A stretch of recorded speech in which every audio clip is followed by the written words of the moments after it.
17 जनवरी 2025 को मुंबई पुलिस के पास एक फ़ोन पहुंचता है। फ़ोन कुछ इस तरह से था कि सैफ अली खान पर जिसने हमला किया है, दरअसल वो व्यक्ति लोकल रोड गिरिगांव में देखा गया है। आपको देखना चाहिए। पुलिस के जैसे ही ये सूचना मिलती है, पुलिस मौके पर पहुंचती है और एक ऐसे ही व्यक्ति जैसे अपनी शक्ल उस सीसीटीवी कैमरे में वायरल हो रही थी, वैसा ही था, उसको पकड़ती है और पुलिस उसे पकड़ने के बाद उसको पूछताछ करती है और नाम वो अपना शाहिद बताता है। शाहिद से जब पूछताछ चलती है तो पता चलता है कि वो ये जो है, यानी कि उसकी जैसी शक्ल ज़रूर दिख रही थी, लेकिन वो असली आरोपी नहीं है। इसीलिए पुलिस ने बहुत जल्दी से ही बयान दिया और जिसने हमने गिरफ्तार किया, पकड़ा है, जिसका फ़ोटो सोशल मीडिया पर बहुत तेज़ी के साथ वायरल हो रहा है। दरअसल उसकी थोड़ी बहुत शक्ल मैच ज़रूर कर रही है, लेकिन ये असली आरोपी नहीं है, इसीलिए हम इसे छोड़ रहे हैं। इस घटना से कोई भी लेना देना नहीं है। अभी ये समय बीता ही था कि अगले दिन, यानी कि 18 जनवरी 2025 की ये बात है, छत्तीसगढ़ की दुर्ग रेलवे स्टेशन पर एक लड़का जिसकी पीठ पर एक बैग लटका हुआ है, उसकी शक्ल भी कुछ वैसे ही लग रही थी जैसे शक्ल वो सीसीटीवी कैमरे में दिखाई दे गई थी, जो कि सैफ अली खान पर हमला जिसने किया था। सीआरपीएफ के जवानों ने तात्पर्य दिखाई और उसको गिरफ्तार कर लिया गया, यानी कि हिरासत में ले लिया गया। हिरासत में लेने के बाद मुंबई पुलिस को फ़ोन किया और कहा कि हमारे पास एक ऐसा व्यक्ति है, ऐसा लग रहा है कि देखने में जैसे या इसने ही सैफ अली खान पर जाकर हमला किया था। अब मुंबई पुलिस सक्रिय हो जाती है, उस व्यक्ति को पकड़ती है, उससे पूछताछ करती है। पूछताछ करने के बाद पता चलता है कि उसका नाम आकाश नोजिया है, लेकिन इस घटना से उसका दूर दूर तक कोई भी लेना देना नहीं है। पुलिस ने जो जांच में पता चलता है कि शक्ल थोड़ी बहुत मैच ज़रूर कर रही है, लेकिन वो ये नहीं है। इसी तरह से पुलिस ने लगभग 50 अलग-अलग लड़कों से पूछताछ की, जिसकी शक्लें ज़्यादातर इस घटना के आरोपी से मैच कर रही थी, लेकिन वो सब ऐसे नहीं थे। तभी पुलिस के पास एक और सूचना पहुंचती है और बताया जाता है कि 18 से 19 जनवरी 2025 की रात लगभग 2 बजे के आसपास थाने के पास लेबर कैंप है, वहाँ जो है एक लड़का बैठा हुआ है, आपको देखना चाहिए। पुलिस आती है, उसको पकड़ती है और पकड़ने के बाद उससे नाम पूछती है कि तुम्हारा नाम क्या है, तो कहता है कि मेरा नाम विजय दत्त है।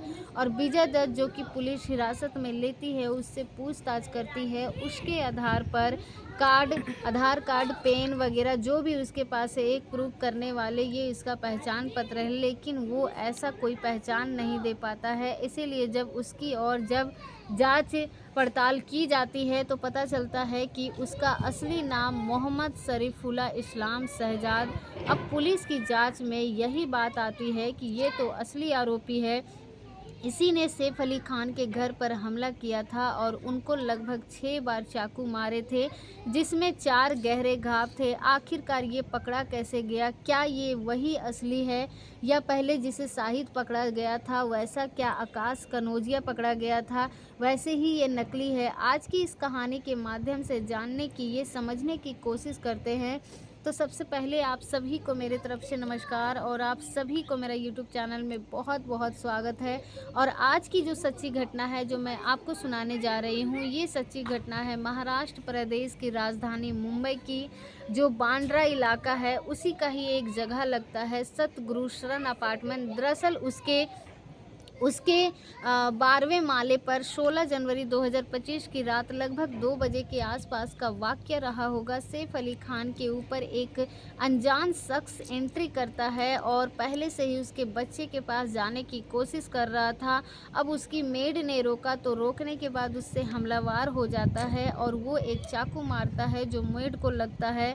और शोर शराबा, चीख पुकार सुनने के बाद पास में सैफ अली खान अपनी पत्नी यानी कि करीना खान के साथ भी मौजूद थे। वो दोनों सब जब दौड़ के मौके पर पहुंचते हैं। इसके बाद वो हमलाकार जो होता है तुरंत ऐसा हमला करता है कि वो सैफ अली खान को अपनी चपेट में ले लेता है और एक के बाद एक बार चाकू मारता रहता है। 2 बार चाकू मारता है, गर्दन पर लगता है, गर्दन में एक बार लगता है और वो हाथ में लगता है और एक बार जब पीठ में चाकू लगता है तो उसका कुछ हिस्सा टूट जाता है और रीढ़ की हड्डी के पास लग जाता है।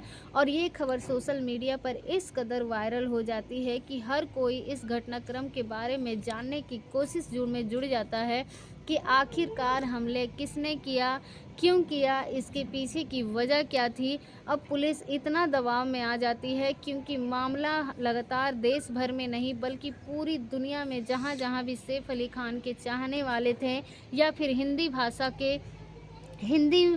भाषा के जो बॉलीवुड से थोड़ा बहुत ही कनेक्शन रखने वाले थे, उनकी फ़िल्मों को पसंद करने वाले थे, हर कोई जानने में जुट जाता है कि आखिरकार हमला किसने किया, क्यों किया। पुलिस के लगभग 35 टीम बनाई जाती है और पुलिस के 35 टीम पूरे इलाके में फैल जाती है और ये ढूंढने लिए हर एक छाप पे छोटी सी छोटी चीज़ को देखा जाता है, परखा जाता है कि आखिरकार ये हुआ कैसे, पुलिस ने क्यों।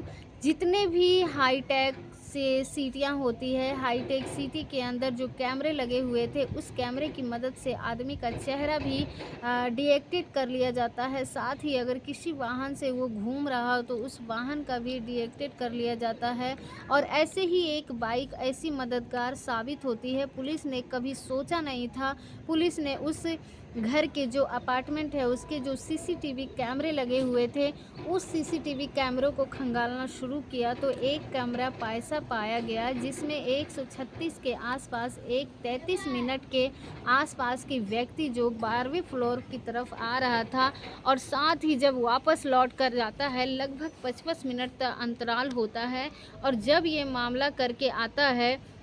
हमला करके आता है तो उसका चेहरा जाते हुए तो आता नहीं है, लेकिन जब वापस वो आ रहा था लगभग 55 मिनट के बाद तो उसके चेहरे पर कोई भी कपड़ा नहीं था, लेकिन जाते हुए वो नकाबपोश की भूमिका में था। अब ये चेहरा दिख रहा था, उसके चेहरे को डिटेक्ट करना शुरू कर दिया जाता है उन कैमरों की मदद से, सीसीटीवी कैमरों की मदद से जो कि शहर में अलग-अलग हिस्सों में लगे हुए थे।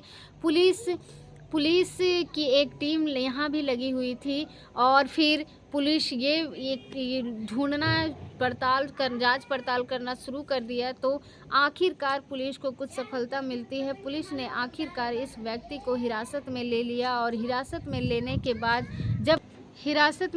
के बाद जब जांच पड़ताल करते हैं पूछा जाता है कि आखिरकार वो कैसे, जब उसने सैफ अली खान पर हमला किया या हमला करने के बाद ये चीख पुकार मस्ती है तो उसके बाद घर के लोग सक्रिय हो जाते हैं और सक्रिय होने के बाद वो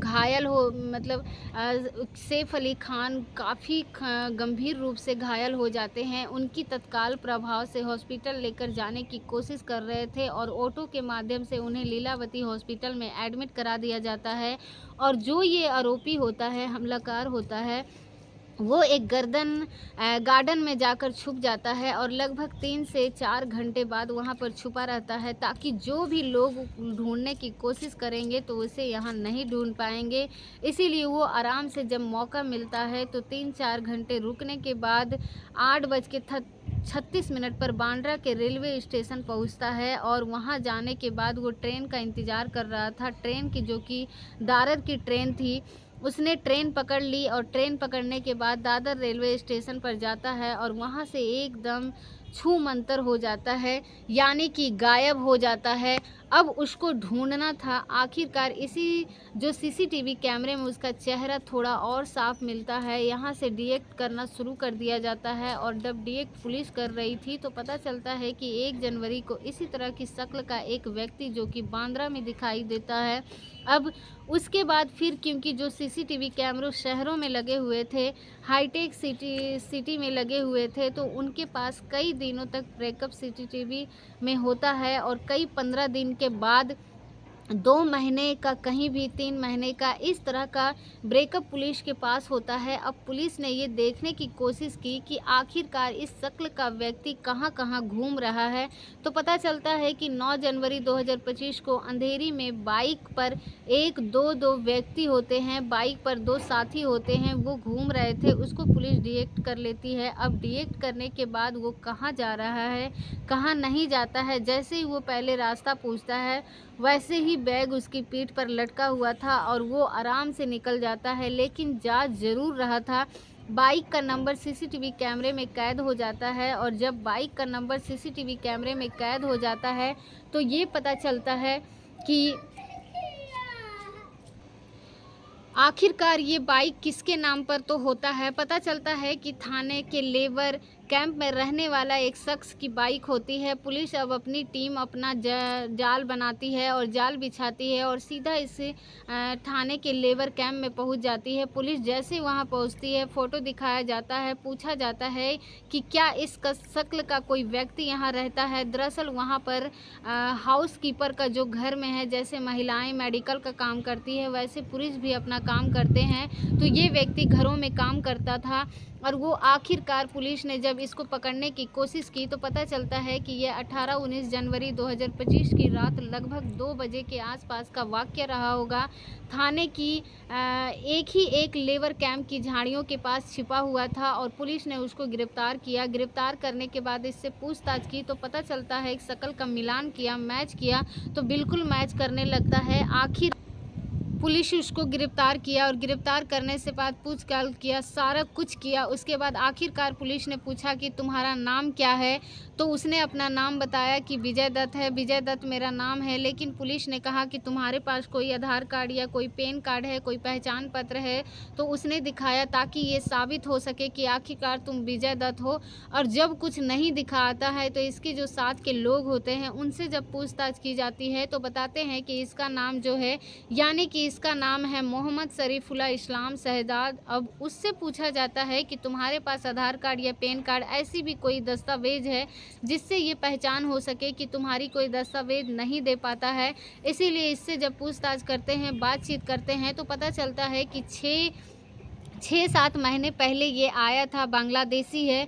लेकिन बांग्लादेशी है या है नहीं, या कोई भी ऐसा कोई दस्तावेज़ नहीं दे पाता है। और जब पुलिस इसको कोर्ट में पेश करती है, कोर्ट में पेश करने के बाद कहती है कि ये वही व्यक्ति है जिसने क्या सैफ अली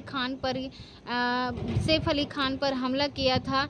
लगभग आधा पौन घंटे से ज़्यादा से उसमें आधा पौन घंटे लगभग 15 मिनट के आसपास ये बाथरूम के अंदर छिप जाता है और जब मेड आती है तो मेड आने के बाद ये वहाँ पर छुपा हुआ रहता है। और जब बेटी की तरफ जाने की कोशिश कर रहा था तो लेकिन मेड उस बच्चे की हिफाजत के लिए आगे बढ़ती है, तभी कुछ डिमांड करता है और यहाँ पर हाथापाई की नौबत आ जाती है। मेड चीखती है, चिल्लाती है और चीख चिल्ला के सैफ अली खान आते हैं और मेड को, अपने बच्चे को बचाने की कोशिश कर रहे थे। इसी बीच में ये हमलावर, उसने एक बार 6 बार चाकू मारे थे और वो व्यक्ति पुलिस अपने सफाई पेश में, पुलिस उसको जब कोर्ट में पेश किया तो अदालत ने उसको 5 दिन की रिमांड पर भेज दिया ताकि पुलिस सबूत इकट्ठा कर सके।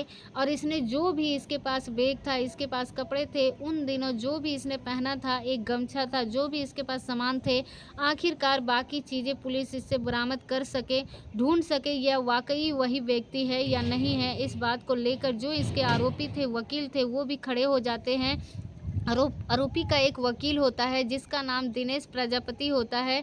दिनेश प्रजापति कहते हैं कि इसके पास से कोई भी ऐसा बरामद नहीं हुआ है जिससे ये साबित हो सके कि ये वही व्यक्ति है। पुलिस कह रही है कि इसके बांग्लादेशी होने का प्रतीत होता है, ये बांग्लादेशी है या नहीं है, इससे भी कोई दस्तावेज नहीं है जिससे ये कह सके कि ये बांग्लादेशी है। इसीलिए एक और उसका वकील होता है जिसका नाम संदीप शेखानो होता है।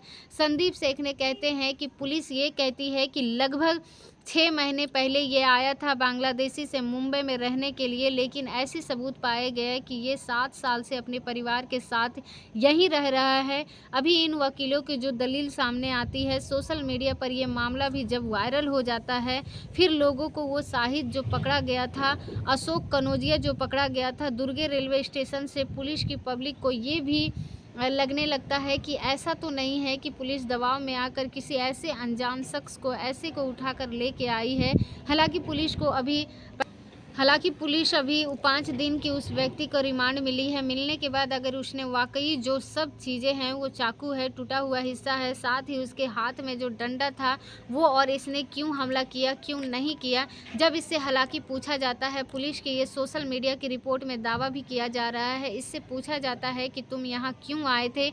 इसने ये भी बताया कि वहाँ चोरी करने के इरादे से आया था। उसको नहीं पता था कि वो जिस घर में जा रहा है, दरअसल वो बॉलीवुड के एक्टर सैफ अली खान का है। बस 3 औरतें एकदम आती है, शोर मचता है और एक व्यक्ति उसके बचाव में आता है। उसको नहीं पता था कि वो हमलावर हो जाता है, और ये कहानी जो है सोशल मीडिया पर तैर रही है, घूम रही है। पुलिस से ये दावा किया जा रहा है कि जो आरोपी पकड़ा गया है ये असली आरोपी है, लेकिन ये मीडिया के पत्रकार ने जब सवाल पूछा कि क्या ये असली आरोपी है, तो पुलिस के एक बड़े ऑफिसर ने प्रेस कॉन्फ्रेंस में कहा कि अभी जांच पड़ताल चल रही है, जांच के बाद ही स्पष्ट हो सकेगा।